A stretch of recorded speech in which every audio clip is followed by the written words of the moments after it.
Going Los. Good, man. Here, another installment. Another installment of what? Lex and Los. And we're really excited to be bringing it to y'all. We've got a new book, and today we're going to be talking about prefiero ser un narco 4, número 4. That's right. This is book number 4 out of 5 books in the series by Joaquin Matos. Excellent series. Can't recommend it enough. Also, make sure you subscribe and like to lashistoriasdelaciudad.com. Exactly. That's where all our books are, and other shirts and other good stuff from Narcolit. So yeah, make sure you guys check that out. Most definitely. All right, so let's get started and kind of discuss what's been happening with our friend Luis Restrepo since this is Las Historias de la Ciudad, and as you can hear, the city is all around us. That's right. And so we're trying to do what we can as far as the audio is concerned to minimize the noise, but we are in the city, and yo soy de la ciudad. That's right. Somos de la ciudad. Exactly. So getting back to book 4, I think we were saying that in book 3, Luis Restrepo, the main character, is engaging in battle with his rivals, and the book ends very dramatically, leaving you in suspense as to how this encounter went down. Exactly. And so book 4 picks up with Luis recuperating and really trying. He's been damaged, so to speak, and he's trying to make his way back to 100% health. But in this business, nothing stops. Right. The game keeps going, whether you're there or not. So yeah, definitely, and the book goes through the lengthy period that he's kind of out of commission, still trying to keep his organization together, and this is where he actually comes up with the idea of expanding and reorganizing. Yeah, he's definitely making changes. It seems that some of those changes, those ideas are being planted in his head, and not necessarily, he's ambitious, but I don't think he had the blueprint. Right. Like he needed to see it done before he could go out on his own and do his own thing. Yeah, definitely, and that's where the other cartel leaders that are ahead of on top of him in the hierarchy or I agree with Lex, is that they're feeding him these ideas of grandeur and of more of having more than what he actually needs, and becoming and now filling up the vacuum that has been left by him taking out his competition. So in the beginning of the book, we see Restrepo trying to feel better for his ailments as a result of the encounter, and then taking that time to reorganize and try to expand his operation. And when we say expansion, he literally considers expanding in the local market and also to export. Exactly. And so while business is booming, Luis has other concerns. Yes, definitely. With his surrounding his family, and book number 4 in Spanish is called La Venganza, and the vengeance is real. Yeah, the vengeance is real. Throughout the book, we've seen Luis having different encounters, different relationships with different women. His wife, his wife's cousin, multiple prostitutes, and his relationship has been a turbulent one with all these women throughout all these books. And in book 4, there's no change. I mean, he's again having difficulties with his wife, his wife's cousin, and and a new figure that has come that actually was new in book 3, which is Esmeralda. And he gets an affinity for her to trying to keep her, to own her as well, because I think he's in the business of trying to own women. Yeah, I mean, Luis, yeah, that kind of gets us to our next point. Luis has a lot of issues when it comes to ladies. Yes, and definitely. There's a lot of unresolved childhood issues that are going on and that manifest themselves in his everyday, or his day-to-day actions. A lot of the decisions that Luis makes seem, I mean, really, almost every decision at this point is a woman is part of the motivation. Yes, most definitely, and I think that he's very conflicted. Yeah. When it comes to women, because he rejects some, he pursues others, and then rejects those that he's been pursuing to pursue others, and you sometimes in reading these books have to wonder, the frame of mind that he's in and what kind of traumas he may have experienced to lead him, and his drug addiction too.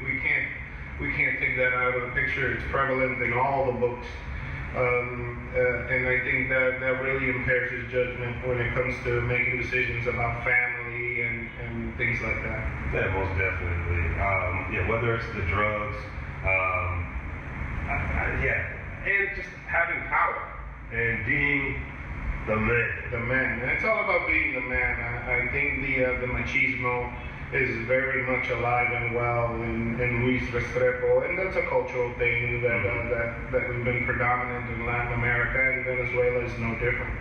And beyond the machismo, I think being from the lower class to start and having that feeling that people are looking down on you, that people feel like they're better than you, that's a real catalyst for Luis that we see. We were talking about it earlier. We mentioned an episode with the house, right? And that the idea. So Luis is moving up in the world and he's looking to get new real estate.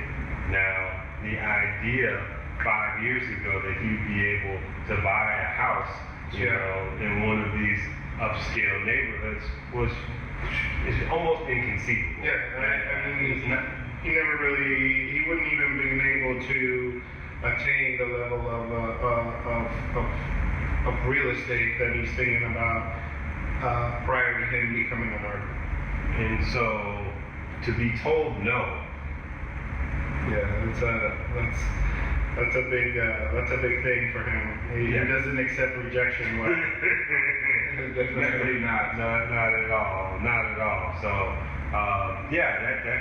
that's something that whether you're talking about power, like unresolved issues with women, right. These are some of the drivers that you see in book 4. Yeah, definitely. One of the things, changing a little bit off topic and going back to the cultural issue and to the issue of Venezuela, and the things that are happening over there, which I think if you've looked at our series, we've hit every single time. Yep. Because it's part of the essence of these books. And in this book, again, we continue to see the government, most specifically the military's involvement in narco trafficking in Venezuela. It's prevalent in the small transactions that take place locally, and now as we see Luis grow, we see the rank of the individuals that he's associated with in the military and the government. We see those ranks grow as well. Exactly. Instead of dealing with local cops when he was a local pusher, now that he's a narco, he's dealing with, high-ranking officials that are facilitating the transportation of narcotics in and out of Venezuela. So, just that cultural issue, and that social issue that keeps popping up with the government being a part of the bad business that's going on all over the place in Venezuela. Yeah, I mean, cultural might be a little strong. Obviously, I think we've seen instances of this in the past. However, in a country-specific basis, it seems that it's just impossible to deal in the quantity, the amounts that Luis is dealing, and not have government permission at the minimum, and then like full-blown assistance. Right. And as we see in book 4. Exactly. In book 4, if it was might have been a mystery to you, or you didn't catch it in the previous books, or really didn't look at it from that perspective, book 4 will wake you up to that fact that any previous activities that he could have done, or any future activities that he's going to do in the future, are going to require that support. Yeah, there's no getting around. There's no getting around it.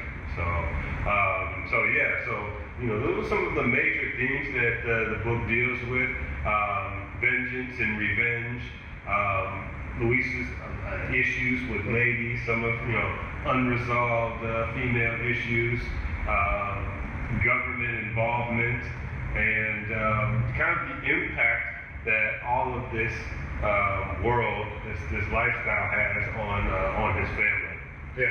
And I'm not going to give it out, but the book 4 ends with a very tragic incident that happens, which really gives the book its title. Yeah. And it happens at the end of the book, and it figures very prominently into book 5. Yeah. And how he proceeds to go on about his business, and I think it ultimately leads to his demise, because he's already crossed that threshold because of what happens in the end of book 4. So we're going to leave it as another cliffhanger for you guys. Another moment of suspense, so you can dive right into book 5, just because you're really anxious to know what happened. And makes you wanna chase it. So definitely read up book 4. Love that ends, and keep reading because it gets better. If you followed us and you made it to this point, and you've read or you're planning to read book 4, know that you're already committed to book 5. That's right. There is no getting around that. I've spoken to readers of the book, and the readers that they get to book 4, they cannot wait to get to book 5 immediately after.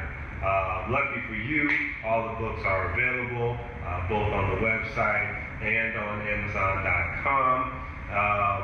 Really encourage you to get into that. You see, yo veo porque leo, and that's really what it's really all about. There's a lot to learn, not only about Luis Restrepo, but the world in which he lives in. Right. It gives you a real good insight into some of the things that are occurring and happening right now in Venezuela. Not being talked about too much at this moment right now. There's a caravan that's headed to the United States, and I think you'll have a better understanding of some of the reasons why somebody might leave their home country in search of it's definitely an example of how the perfect storm could be, social, cultural, political complications that could lead to the mass exodus of people from a country. In particular, Venezuela. I think the last figure that I heard was 2.3 million people had left Venezuela as a result of the human rights issues that are going down there, and all the other issues combined. So, not to end on a downer, but that is the reality of the situation that's happening. Once again, really thank everyone for watching. Go ahead and get down with book 4 of prefiero, narco from Joaquin Matos. And thanks again. All right. Peace out.